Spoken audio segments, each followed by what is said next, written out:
Welcome. Thank you so much for joining us. We are going to get started here in just a moment. It looks like we have some people trickling in, and we'll give them a couple more minutes to get logged in. But I would love to introduce our guest speaker today. His name is Steve Graff. He's the owner of My Endurance, which is a sports psychology practice.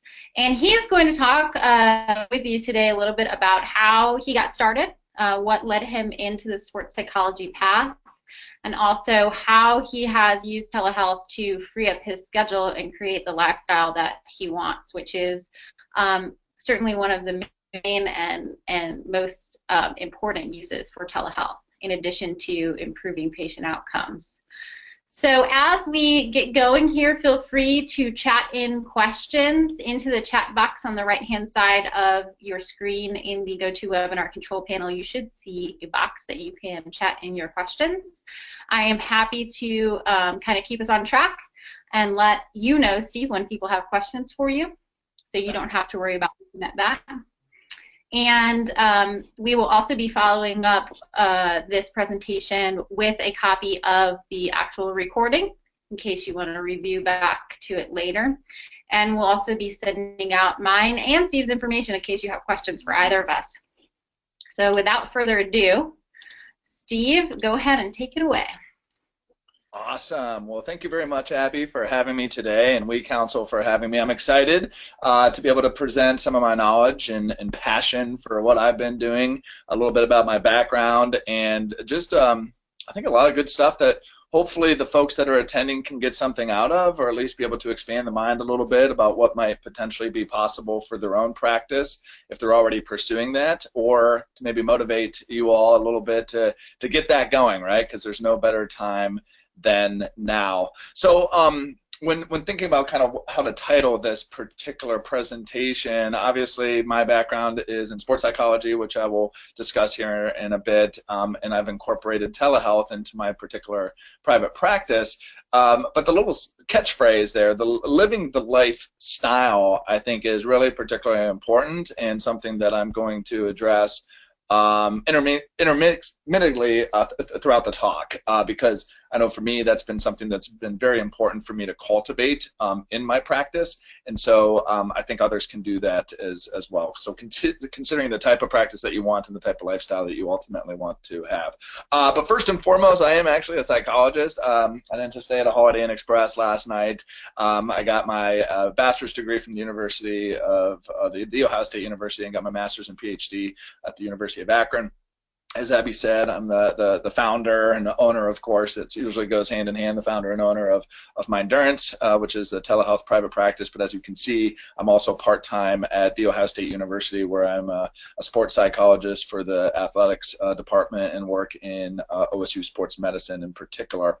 And my background is a little bit about kind of what else I have going on. I've been a mental conditioning coach at IMG Academy, memberships in APA and Division 47, sport and exercise psychology in particular. Love doing karaoke, traveling, trying new things out, and just having a good time with this crazy little thing called life. And so the opportunity to develop my own private practice has really helped out with doing some of these things and finding that work-life balance.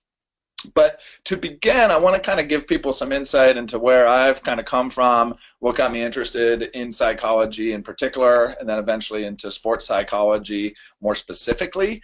So in the beginning, I can think back to, and I'm sure we all have these particular stories of what got us into the field of psychology. For me, you know, my background was pretty typical, kind of middle class background. Came from a pretty solid community, had great supportive parents, a good supportive community around me. And I remember going to the local mall, Belden Village Mall. It's pictured right there, Belden Village Mall in Canton, Ohio, so representing the Northeast, Ohio 330. And I remember going into the center of the mall as a kid and just kind of watching people, right? So not necessarily in like a creepy Cape Fear, I'm going to follow you home type of way, but more so in just the, everybody has a story, and that kind of fascinates me, right? So I have my particular story, but then everybody else that I just kind of encountered and saw going through the mall had their particular story too. So there's this very general interest in people. Well, eventually I became an adolescent, turned 14, 15, 16 years of age, and my interest in everybody kind of narrowed by about 50%, and really my interest became more in what is the psychology of women, what is the psychology of attraction, what is the psychology of kind of these gender differences and such. So I have pictured there the men are from Mars, women are from Venus, and that was really kind of my introduction into what psychology was all about, though that interest was still, or that field was still pretty vague to me. I didn't really know it was called psychology. I didn't really know what it was called, but I knew it was fascinating to me and I was interested in it. So fast forward to finally my senior year of high school, and I had the opportunity to take kind of a psychology / sociology hybrid class with it was the basketball coach, Coach McBride at Uniontown Lake High School in Uniontown, Ohio. And at that point, like my mind completely opened up. Now, I didn't necessarily 100% pursue psychology at that time. I wasn't pot committed to majoring in psychology, but it was definitely on my radar a lot. So upon graduation from Lake High School in 2000, I had the great fortune of walking on to the Ohio State football team, and I attended the Ohio State University for my undergraduate. So naturally, I had been a football player basically my entire life. I had the opportunity to go to my dream school as a preferred walk-on, though I found out pretty quickly once I got there that there was just these incredible athletes, and the game has changed, right? So I was a big fish in a small pond in Northeast Ohio, and then I get down to Columbus, Ohio, and it's a completely different animal.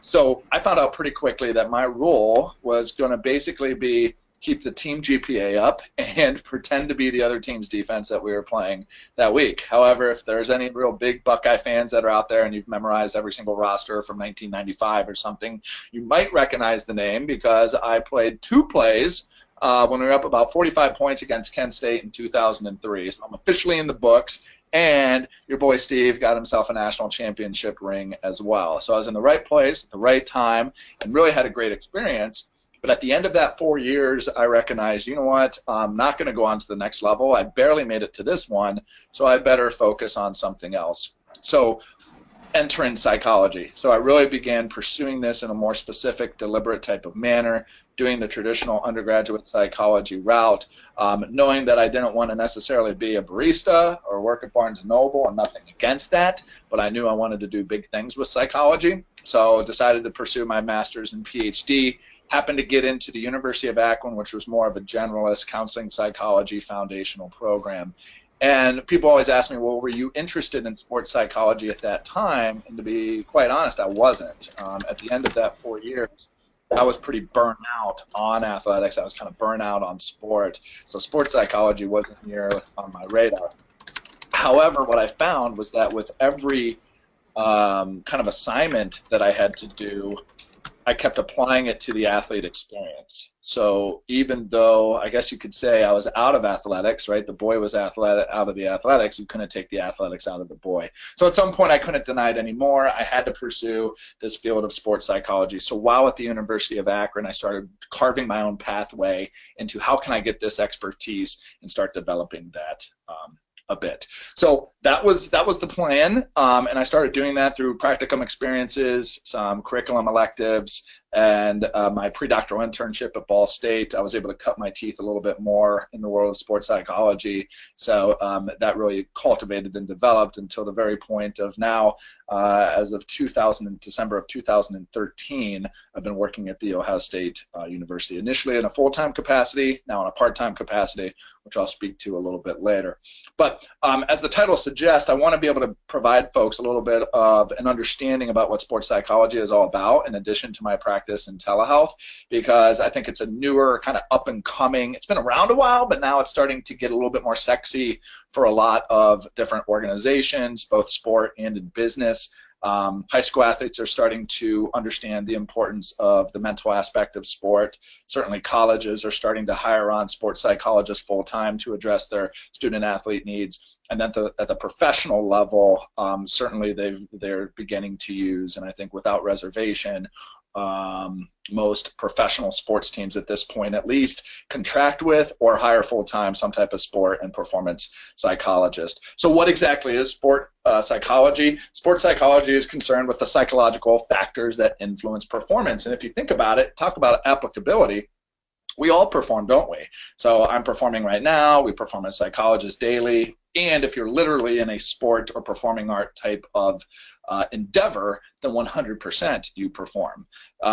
So what I typically do is then I'm assessing kind of what are the performance-related issues or concerns or problems that a particular athlete or performer are struggling with, and then we identify ways to be able to work with them. And the ways in which we work with them really are kind of your steadfast, empirically supported cognitive behavioral treatments, humanistic treatments, mindfulness type treatments, and depending on the practitioner, they might throw in some other types of trauma-related interventions, Gestalt-related types of interventions that are all things that we would use in a general psychology practice. We're just applying those specifically to the athlete and performer population.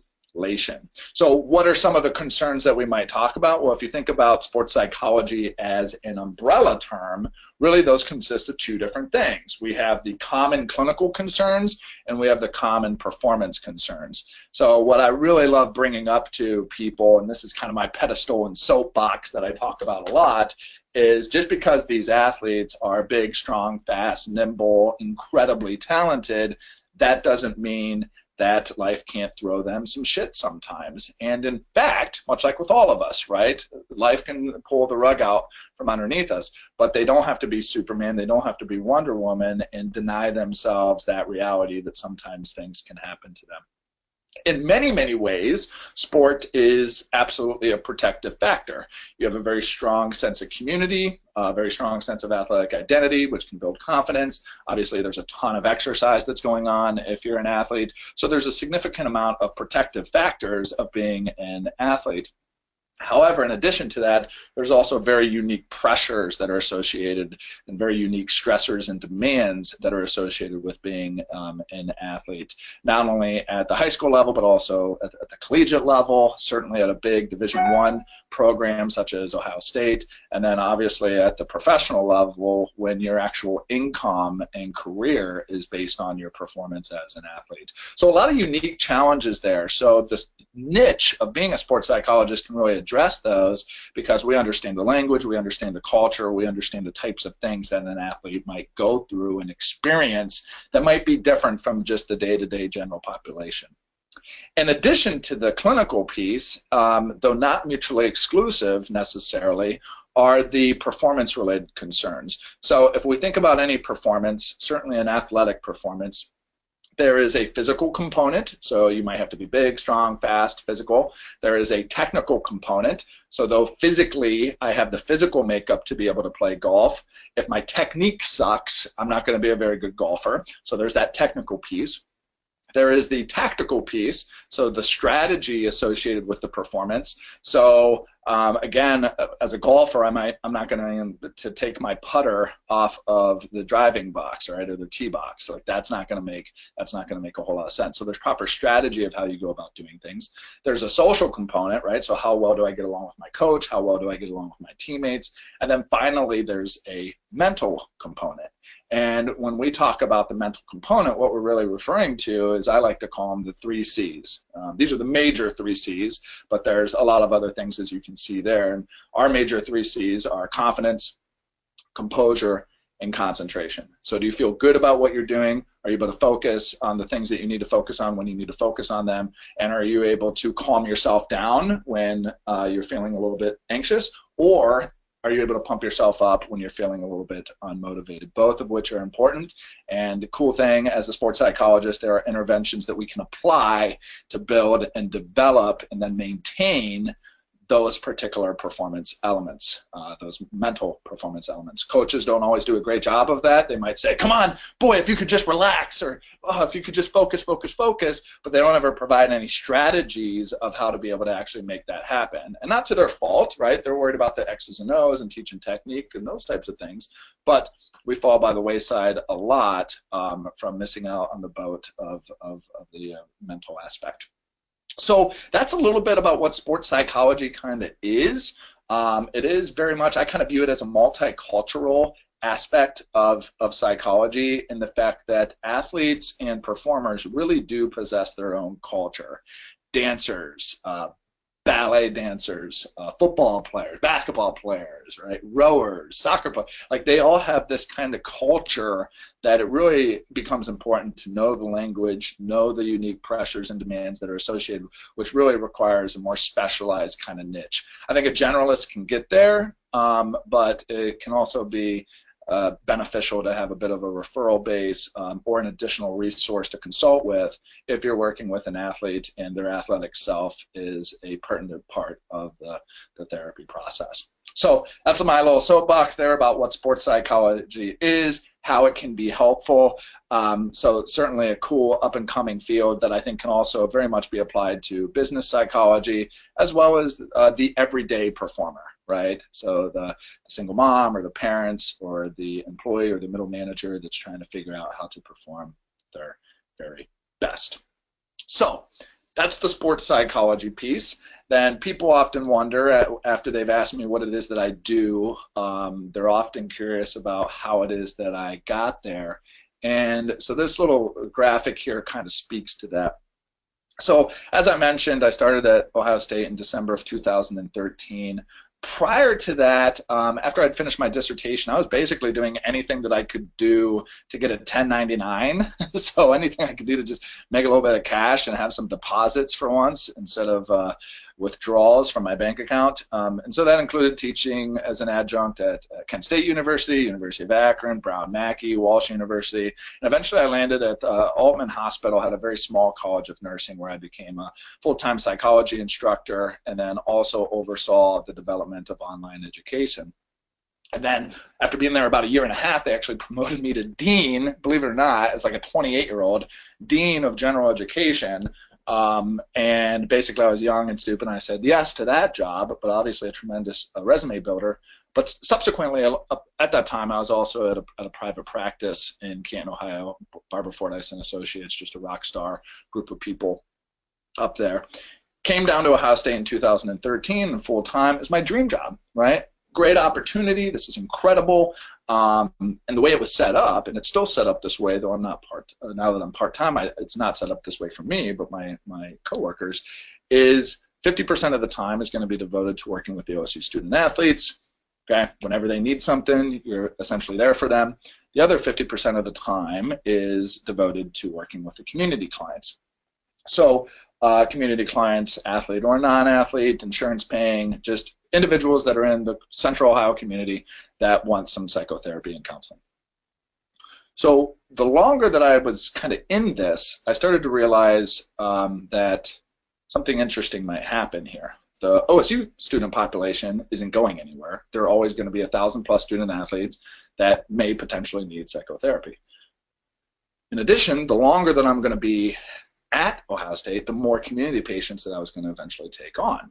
So at some point, those two populations of people, me looking in the crystal ball, were going to kind of come to head, right? Where I would have way too many community patients, but I would still have to meet the need of athletics at any particular time. Now, for many psychologists, Irvin Yalom, right, these individuals that can see 50 clients a week and not bat an eye, that might not necessarily be a bad thing, but knowing thyself and recognizing that sometimes the one-on-one is a bit more draining for me, and whereas more of the presentations and group type related things are a little bit more rejuvenating for me, I knew that if I was seeing that many patients on a consistent basis, that there was a one-way ticket to Burnoutville for me. So I had to do something. I didn't know what that was necessarily going to be, but I knew that I had to do something.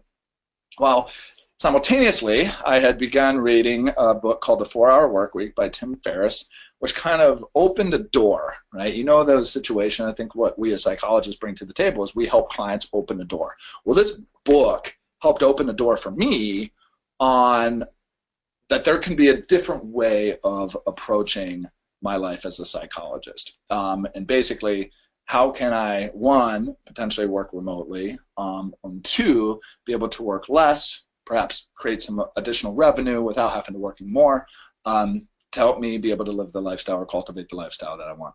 At the same time, that other picture, I had taken a trip to Thailand, a 2-week trip to Thailand and Vietnam with some high school buddies, while simultaneously reading the 4-Hour Work Week, and I recognized, like, this is something that, at least in this time period of my life, I want to be able to do more of. So I want to be able to travel more. I want to be able to have freedom and autonomy in my work and in my life. So that professional autonomy became very important to me. So I returned from that trip, and I tried to figure out how can I start to make this happen, and then that is when Mindurance was born. Essentially, this was going to be an opportunity for me to engage in telepsychology, which would give me the opportunity to be more remote, give me the autonomy to not be held to an office space, a 9 to 5, which for me was particularly important and something that I had realized at this particular time because of these events. So that was the birth of it for me. It came from this reality that I could really be attached to this full-time kind of piece. Person telling me these are the numbers that you need to see, these are the presentations that you need to give, or I could take those matters into my own hands. And so it's been a really nice balance, actually, having the consistency of Ohio State, the affiliation with Ohio State, but also being able to cultivate and carve out my own niche in the private practice has been a really welcomed experience, both for myself, and I think also provides something for the OSU student athletes of some different, less traditional ways of cultivating the career of your choice. So that's a little bit about where it is that I got here, and what was the genesis of that. And I'm happy to speak more if there's any kind of questions regarding that situation. So after kind of people wonder how it is that I got into this field, the next question is kind of how did I go about really setting up the practice. And so these are kind of a little bit of word vomit, but also I think no doubt also eloquent in kind of its hopefully simplicity. And it all started from just kind of dreaming, right? Dreaming about there can be a different way of doing things, right? It doesn't mean that the traditional way is wrong. It doesn't mean the full-time 50% here, 50% here is wrong. In fact, it's a great model, but it just wasn't for me. It just wasn't for me. So the dreaming piece became particularly important for me to start realizing maybe there's a different way. And the fact that in 2016, 2015, 2014, that telepsychology was really becoming not only more recognized, but the software and implementation of those types of things were becoming a lot easier. So that dream was much more capable of becoming a reality. What I also encourage is folks to just think about the end in mind, right? So what is the type of practice that you want? What is the type of practice that you feel compelled to have? That can change, right? I mean, I'm still kind of thinking about what the future holds, but I knew that if I started this now, that it would give me an opportunity to grow it, and then by the time that things really, I had to really start to become an adult, that things would be settled a little bit more. So really thinking with the end in mind, I really wanted a practice where I could be mobile, be autonomous, and so and with that, kind of recognizing what I wanted that to be. I didn't go about it myself. I talked to a lot of practice owners, both brick and mortar, and I was looking into individuals that was also doing telehealth. I looked into the laws and regulations associated with doing telehealth.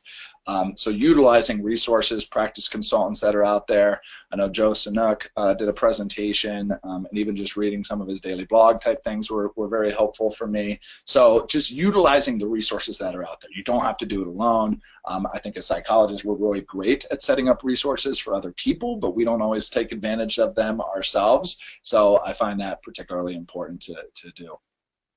And this fourth piece, I think, is huge, right? Kind of speaks to the thinking about it in the end in mind, but really doing you, right? If you kind of read my daily blog or check out some of my videos on my website, I tend to have a little bit more of maybe an edge to some things. I've definitely found, as I'm sure all of you have, that the more authentic that you've kind of become as a psychologist, the better work that you've done. I think that's been kind of a paramount requirement for me, is authenticity. the more that I've kind of grown and cultivate into my early career so far as a psychologist. So that authenticity is something that I've really tried to roll out with the branding of my practice, but also then the extension of that, which is me when I go out into the public and when I meet with a client. So basically what you see, what you get on the website, the videos, and the blog is also what your experience would be like when interacting with me. So knowing yourself and kind of what you would want that to look like is important. Knowing your audience is going to pop up a lot. I think in any business book, they're always talking about what is your particular audience. And in the field of psychology, especially as I look at psychology and sports psychology or performance psychology, that's something that applies to everyone. Obviously, that can be a bit problematic. If you look at the single mom as a performer, well, you could just specifically market to the single moms that are out there. And so you really have to want to narrow that, because that speaks to the marketing resources that you use, the marketing materials that you use, and that voice that you speak to others. For me, right now, it seems like the most successful kind of population that I have is adolescent athletes, right, that are wanting to go on to the next level. Their parents want them to go on to the next level, and so they want to start to cultivate and develop a bit more the psychological and mental aspect of performance. But knowing your audience, knowing who you want to talk to.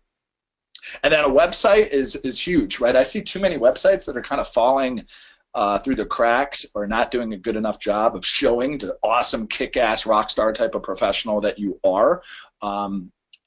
It's everybody references a website, and if the website is rudimentary, if it's archaic, if it's sloppily put together, people notice that, right? Imagine ordering pizza and you go to one pizza place and they have this beautiful website, you go to this other pizza place and it's essentially a PDF of their menu. If you haven't been there before and you don't have any reviews to go off of, you're going to go off of that face validity, for better or worse. Okay, the PDF menu might be the better pizza, right? But we're not gonna act on that as the consumer. We're going to act on the individual that says, wow, they have the resources to really put together a nice website. They've taken the time to do that, even if they've hired somebody to do that.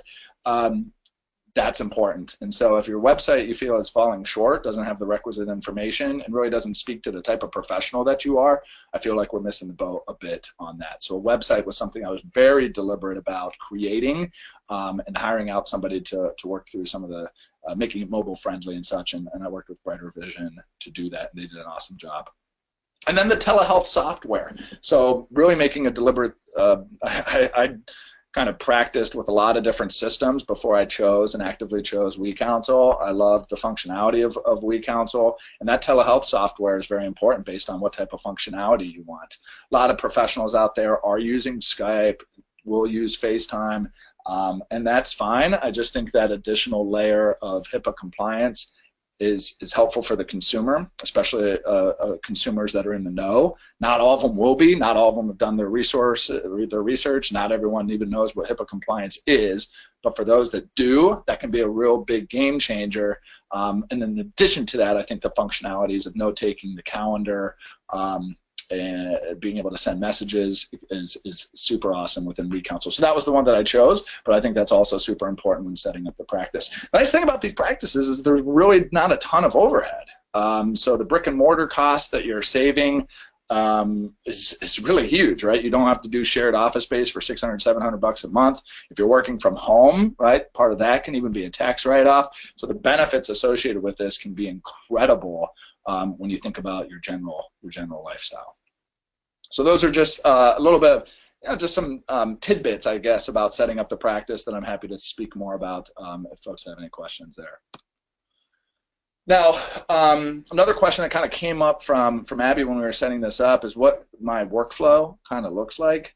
For me, being a single guy, I'm at Ohio State 2 days a week. I do travel quite a bit for mostly leisure, but that also allows me to be flexible where I will see clients on a weekend, I'll see clients at night, especially when you're talking about adolescents during the school year.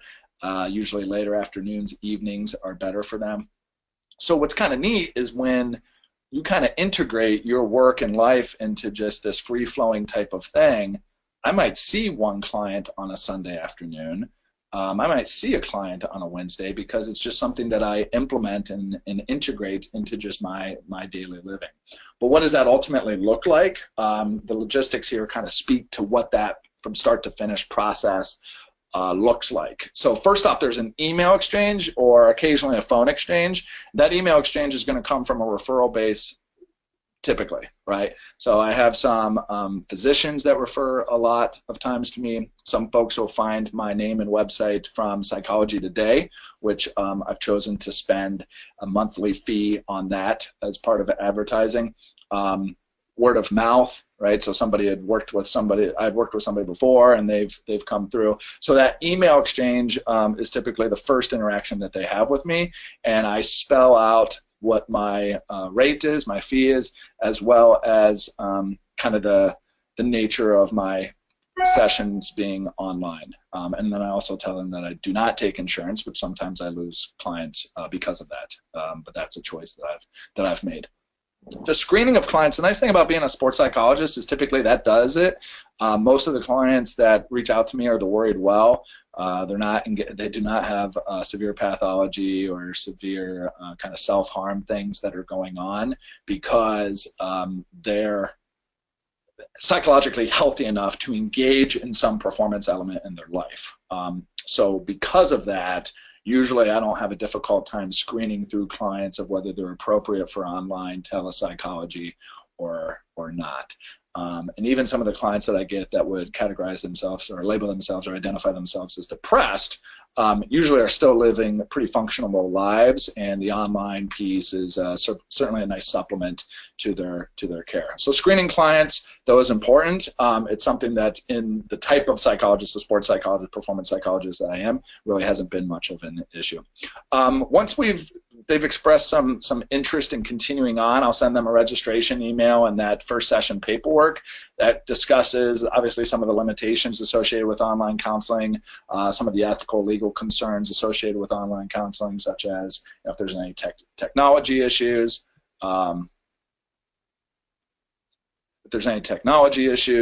whatever it might be, that those are kind of discussed up front.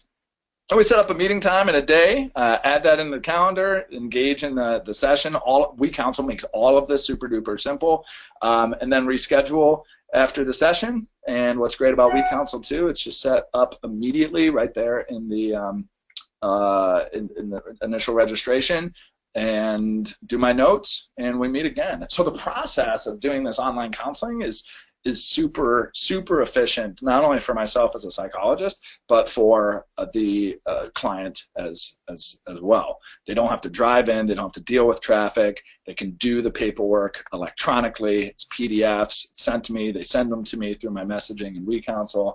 It's really kind of a nice setup, saves me a ton of time. I can really just show up to the office 15 minutes before my first session, prepare a little bit, and I'm good to go. Whereas in an office, you got to go in, set everything up, turn on the copy machine or whatever it might be. There's none of that with my particular practice or with telehealth practices in general. Those are some of the logistics. Now, some of the challenges, right, making it sound all nice and easy, but some of the challenges include money, time, and obviously a Wi-Fi connection, right? So with the money piece, is I'm choosing to have a fee-for-service practice, meaning I'm not taking insurance. So sometimes that can be a bit of a challenge for folks to wrap their heads around just paying cash for this particular service. With sports psychology, that is actually not super reimbursable anyway by most insurance companies. Most insurance companies are not going to reimburse for performance anxiety or mental skills improvement in athletics. In fact, I don't even think mental skills performance is probably even a code, but performance anxiety is. So there's kind of that piece, the money piece, which some people bat an eye out and could be a challenge. If I took insurance, I'd probably have a lot more clients at this point, but being deliberate about that and recognizing that I'm in this for the long haul. Time is always a challenge because you want to agree to do some things, but everything that you're choosing to do is taking an aspect of time away. Taking an aspect of time away from leisure, taking an aspect of time away from other things that you could be working on. So if a presentation comes up, might seem like a good idea, but I know it's something I'm ultimately going to have to prepare for at some point. Is that presentation going to have some type of return on investment at some point? Not only from an altruistic perspective, of just being able to help that group of people out, but also for the long term too. Sometimes you don't know that. Sometimes it's hard for you to look into the crystal ball, so you end up spending time working on something, giving a presentation that only 3 people show up for. Well, that might not necessarily be a great return on investment. So the time piece.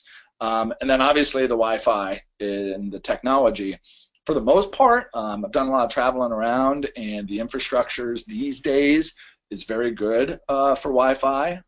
South America has Wi-Fi. Thailand, Vietnam has Wi-Fi. Columbus, Ohio has Wi-Fi.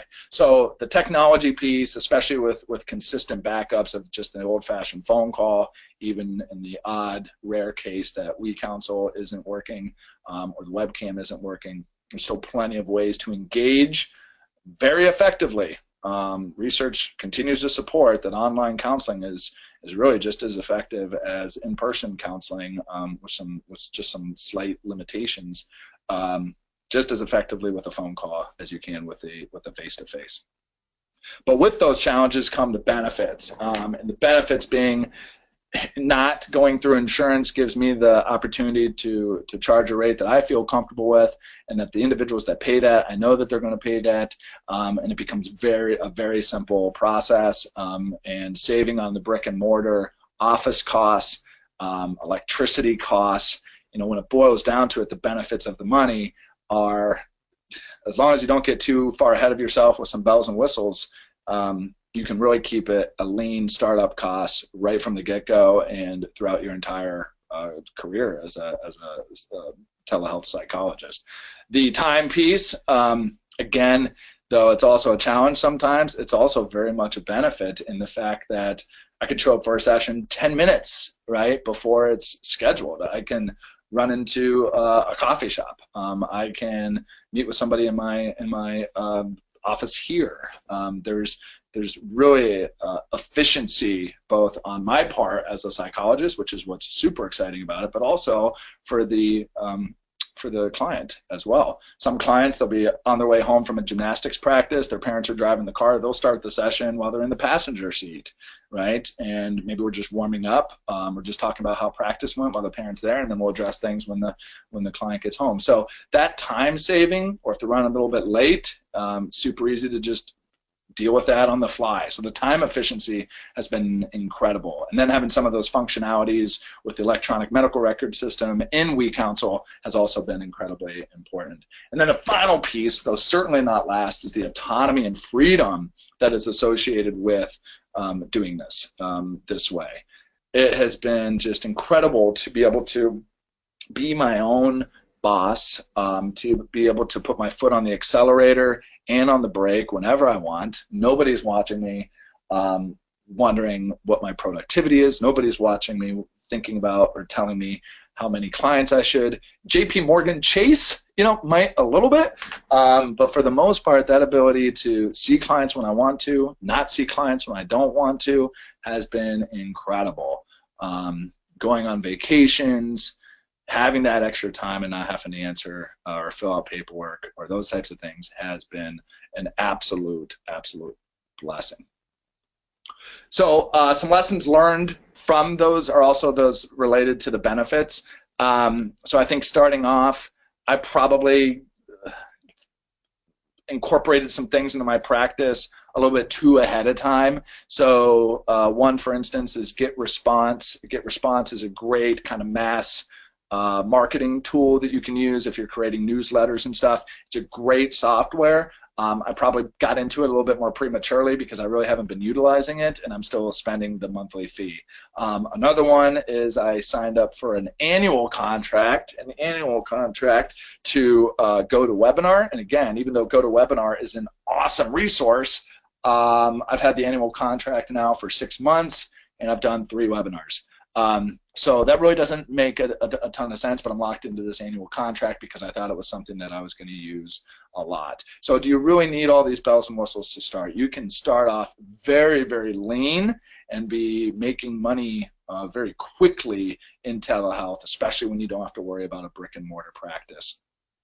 The time piece, I kind of spoke to this, right? So is this the best? Is this where the best use of my time is going to be well spent? Again, sometimes we don't always know that, but as you start to develop your own practice, there's going to be opportunities to do things. And just being able to take a step back, considering the big picture, does this fit with my personal brand? Does this fit with what I want to accomplish? Does this fit where I would ultimately like the end game to be? And to consider that. And then finally, for that freedom, the freedom is fantastic, but this is the struggle with every entrepreneur, especially for those, I think, like myself, that really doesn't have a ton of skin into the game. You know, if I had a pizza shop where I've already invested $100,000 to get equipment, I might be hustling a little bit more, but when it's a pretty lean startup cost and it's kind of that decision of how much you want to hustle. So do you want your work to be more than your play? Do you want your play to be more than work? Or do you want your play to equal work? And the beauty of all of this is it's on you, right? It doesn't matter what society says you should be doing. It doesn't matter what coworkers think you might be doing. It's really on you of what type of practice do you want to have, and what do you want that to ultimately look like and be for yourself. So kind of as I near closing, and really want to encourage folks if they have any questions, this was a little a fable that came from Tim Ferriss's 4-Hour Work Week, and I just love this because it really speaks to the fact that we are all running our own race, right? So the fable is as follows: an American businessman goes down to Mexico for a nice vacation, and every day he goes out on his front porch and he sees this Mexican fisherman coming in and providing the daily's catch, a little bit for his family, a little bit to sell at the local market. And day after day, the American businessman notices this every morning when he's having his cup of coffee, and then finally couldn't take it anymore. As this, graduated from business, he's like, man, this guy has a good thing going. I'm going to go down and talk to him. So the American businessman, he goes down, starts chatting with the fisherman, and the businessman is like, man, I'm seeing you every single day pulling this great catch. I've had it. My wife and my family and I have had this fish. It's incredible. Have you ever thought about maybe buying another boat and hiring another fisherman and catching more fish? And Mexican fisherman, kind of intrigued by the conversation, asked, well, that's interesting. What would happen if I got this other boat and this other fisherman? And the businessman goes on to say, well, then you could sell even more fish, buy a few more boats, maybe even a whole fleet of boats. Then you can even open up a larger distribution center. All right. Well, now the Mexican fisherman's really intrigued. He's like, wow, a large distribution center. Like, well, then what I do? Well, you start making more and more and more money, selling more and more and more fish. You hire more people. You hire more boats. You get this business to a very lucrative place, and then eventually you sell it off. And the Mexican businessman is like, wait, what do you mean sell it off? Well, then you make a ton of money. You sell off this portion, and then you can retire back home here. And the Mexican fisherman's really, well, then what would I do back here? Well, then you can just get a single boat, catch enough fish to provide for you and your family, and maybe a little bit to the community, and you just relax all day. And the Mexican fisherman looks at the American businessman and says, well, that's essentially what I'm doing right now. So we all have the opportunity to kind of live the lifestyle that we want to live. We don't have to wait forever to make that happen. And I think that's been the biggest kind of lesson learned, as well as the biggest opportunity for my own practice and realizing what telehealth, telepsychology can provide for me. That it's never too late to open up that new door and realize I could go about doing this in a different way.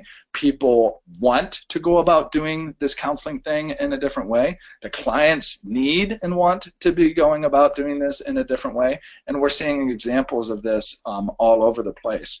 But not only is it about the client and the client's needs, but ultimately it's also about the practitioner's needs and our needs as psychologists or counselors or social workers, for us to be able to cultivate the life that we want to live. Because if we're not living the life that we want to live, then it's going to be much more difficult for us to provide 100% of ourselves to our clients. And again, that's paramount, and that's the reason why we got into this profession in the first place. But how can we go about cultivating that for ourselves? I personally think telehealth, telepsychology has been a great way to do that. We Counsel as a tool has been a great application to reach those particular telehealth, telepsychology goals. But again, it's about running your particular race. Maybe I just want to see 5 to 10 clients a week, whereas maybe for you all, you want to see 20 or 30, and that is perfectly fine. It's just a matter of knowing what it is that you want and some steps to go about getting there. And then finally, the Nike swoosh, it says it all. Nike's slogan is just do it. There is always going to be fear. There is always going to be anxiety. And as we know and as we tell our clients all the time, that is okay, right? We might be fearful. We might be anxious. We might not even have the confidence that this is going to work out. Hell, there's days where I'm, I don't know. Right? I don't know of what I got myself into or if this is going to be a flourishing practice in the end. But you know what? Just as Nike said, I just did it. I stepped up to the starting line, and I'm going to put one foot in front of the other. And who knows if I ultimately make it or not. I have a feeling I will, just because I'm really loving the way and the approach that this is taking. But that's on all of us to decide. So whether it is pursuing your own practice in telepsychology or some other endeavor in your life, I think we can spend way too much time overthinking, overanalyzing before jumping into that decision. And sometimes we just have to take that leap of faith and know that worst case scenario, whatever happens, that we're going to have some type of soft landing. So with that, I just really want to thank you all for taking the time to listen to my particular story, learn a little bit about sports psychology, as well as a little bit about what got me into telehealth, what my practice kind of looks like, and just knowing that you got a friend in me moving forward, right? If there's ever any questions or anything that pops up, feel free to reach out. There's my social media down there. The website is myendurance.org. My email is there. Happy to be a resource for each and every one of you. But I think the biggest thing is just remembering you all have an opportunity, we all have an opportunity as a profession and professions to help a significant amount of people, right? At the end of the day, it's about stress and managing stress and being able to manage the life that we have going on out there. And if we can all do our little part, that butterfly effect is a pretty powerful thing. And if you help somebody leave their office and they feel a little bit better than they did before they came into it, that's people they're interacting with are going to feel a little bit better interacting with them, and that can be incredibly far-reaching. So I'll continue to do my job, you continue to do yours, and if there's anything that we can do together, let's rock that out and make that happen. So with that, Abby, if you have any questions that are popping up there in the question box or just any other additional things that I can speak to, I am happy to do so. We haven't had any questions yet. I'm on the lookout for those. But okay. I just wanted to thank you so much for joining us. We have about 10 minutes left, and I just wanted to take a couple of minutes in case anyone on the webinar here today isn't familiar with WeCounsel to kind of explain what we do. We offer a software solution that allows you to obviously do telehealth, which is what Steve uses it for, but it also has, like Steve mentioned, a lot of the EHR capabilities that you're used to seeing in a practice management solution. In addition to some really innovative and cutting-edge client engagement tools that allow you to meet the client where they are. And Steve, I was just curious, in your experience, how have your clientele reacted to utilizing these tools, to utilizing the video conferencing sessions? What is the feedback that you're getting from them? Are they positively responding? Are there any objections ever? What's been your experience with that? Yeah, great question. I think initially, for some people don't bat an eye initially. I'll mention that we're basically a HIPAA-compliant version of FaceTime, and they love it right off the bat. And then they come in and they have a great experience with it, and they continue to really enjoy having that as a platform and as a method of doing counseling. Others initially might have some hesitation. But then once they do it, they realize that they love the ease and simplicity of it and the fact that they can basically be anywhere, and it provides that sense of autonomy for them to be able to meet when and where they want to meet. And then I have some people that once they find out that the practice is all online, then they choose to just go see somebody else. So there's some missed opportunities there where people have a little bit of discomfort, but I think, and I don't know if I can put a percentage to it, but I think by and large there are plenty of people that are out there that are, one, already on board with it, or two, even if they have a little hesitancy and then try it, they really, really enjoy it. And you got to think about long term too, where I think the youth of the world are going to just continue to have greater, I guess, greater ease and awareness and usefulness of online technology. There's going to be a lot more familiarity and comfort with those mediums. So I think if we think about our practices for the long term, what do we want to be doing 10, 15, 20 years from now? I think this will be the consistent platform for millennials and even the younger generation that have grown up on using such technologies. That's a great point, Steve. A lot of people are focused on how to sculpt and serve their practice right now, but maybe aren't thinking towards the future. We do have a few questions that are coming in now, and I'm just going to go ahead and rapid fire them at you because there are quite a few since you started talking. So first, I'm excited about this webinar. Great, thank you so much for joining us. And Lynn, she says, how do you receive your sports psych telehealth referrals primarily? Yeah, so there's a number of physicians. One physician in particular sends the majority of his, he's a hip surgeon, sends a lot of his hip recovery patients to me. I've done some work locally in the community doing some summer camps there's a gymnastics organization here locally, so I'll do a yearly or annual summer camp, and I've actually gotten, I think, 4 referrals. And if you think about in 1 year, I've gotten 4 referrals from that single camp. That was a 4-day camp. So those have been some heavy hitters. And so those physicians, occasionally an additional, like other counselors will refer. But then the other big one is just that word of mouth. So my kid worked with Dr. Grafe, and so they had a good time, and so they're sending their kid either back again, or somebody else is sending their kid based on that referral, which kind of speaks to the importance of, you can do a lot of online marketing. They talk about SEO, search engine optimization, a lot of that stuff, Google search and things, which I think is great for that nice rockstar website to be found. But I also think the biggest asset that we have as psychologists are connecting with people. So just getting out there in the community and talking about what it is that we do has been the most beneficial. It's certainly been the most beneficial for me, doing these types of camps, going and just talking at conferences where physicians might be, then they send referrals or clients as they come up, and just being on top of mind for people. Hopefully that kind of gave a little more insight. Again, kind of just 365 into this, so it'll be exciting to see where a lot of those clients come from in the future. All right, and Nancy says, what do you see as the percentage cost between in-person and through telehealth services? And I assume what she's referring to is like, how much money are you saving with one or the other? I hope that's an accurate interpretation of your question, Nancy. Sure, and I could speak to that, and then perhaps the cost of information that I might be missing based on performing online instead of in person. So I'll speak to that very quickly. So I can't see all the body language, right?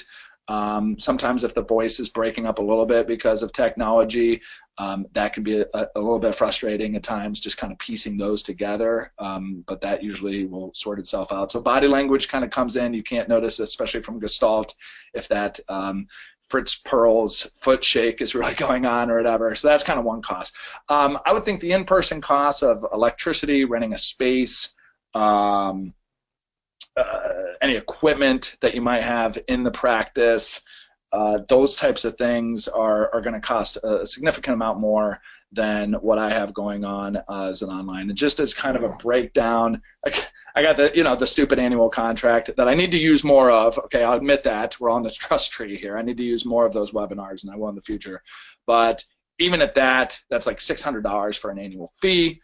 With We Counsel, I pay, I'm not even sure my rate off the top of my head, but it's like $30. Brighter Vision is a small amount. So Get Response even.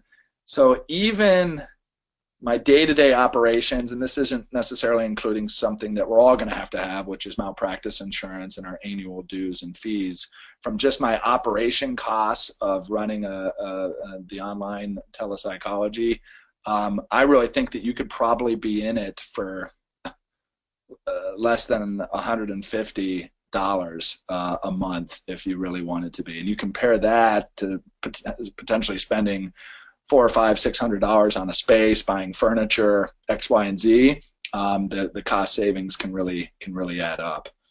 And this is me being a visionary, kind of jumping into some different software and technologies that I had the bells and whistles. So if you really wanted to start up lean, you could definitely do it really lean. All right. And then Tracy says, have you had any problems with rules or laws regarding out-of-state or international sessions? She says, obviously, each state will be different. She knows some states are trying to establish telehealth rules and guidelines to regulate the fields. Steve, if you want to try and tackle this, by all means, I could also add some background information here if needed as well. Yeah, for sure. So obviously that's definitely on the radar a significant amount. One of the things that kind of is a workaround sometimes is the difference between mental performance coaching and engaging in real psychological diagnosis. Typically, any of my clients that are out of state, though admittedly I really don't have too many, like one or two, those are strictly kind of more mental performance related types of concerns. So really we're kind of engaging more of in a kind of coaching type of deal. What's interesting is the Olympics. It's kind of wild that the prototype of sports psychologist is our Olympic sports, and they're kind of practicing all over the place. My personal goal is I'm becoming board certified in counseling psychology, so that'll give me the opportunity to become licensed in a lot more states and be able to have that flexibility to meet with people in different states and still be in line with the laws and regulations associated with that, because I'll actually be physically licensed in that state.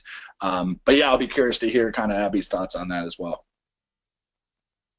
Yeah, the general rule of thumb is that if you're licensed in the state, then you can practice telehealth in that state. And so that would preclude you as a provider from seeing many clients that may be in other states.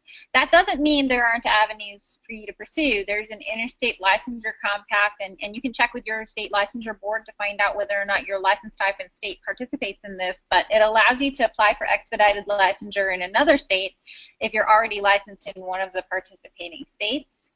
And then there are also certain circumstances and conditions under which, if you have an established relationship with a patient or client and wish to maintain continuity of care, oftentimes, or in many cases, when an established relationship exists, it's not as big of a concern for licensure if you're treating them temporarily across state lines. So there are some ways to maintain relationships. Now, international is a completely different story. We work with people who do counseling. They're in the U.S., but they're doing counseling in other countries. And there are some countries that have absolutely no regulations on telehealth whatsoever, and you can do counseling in those places without any repercussions, and then there are other places with more strict regulations than our regulations here in the States. So the best rule of thumb is to always check with your state licensure board and try to do as much research as you can. There are lots of resources out there. The American Telemedicine Association, the Center for Connected Health Policy, all have lots of great information to help protect you in your practice, and I am happy to include that information in the follow-up email, just to give you some links and some places to go and look for regulatory guidance in your field of practice. We've got about 1 minute left, and I know we were not able to get to everyone's questions, and there are a few more. So what I promise I will do is get these questions to Dr. Grafe and have him answer them.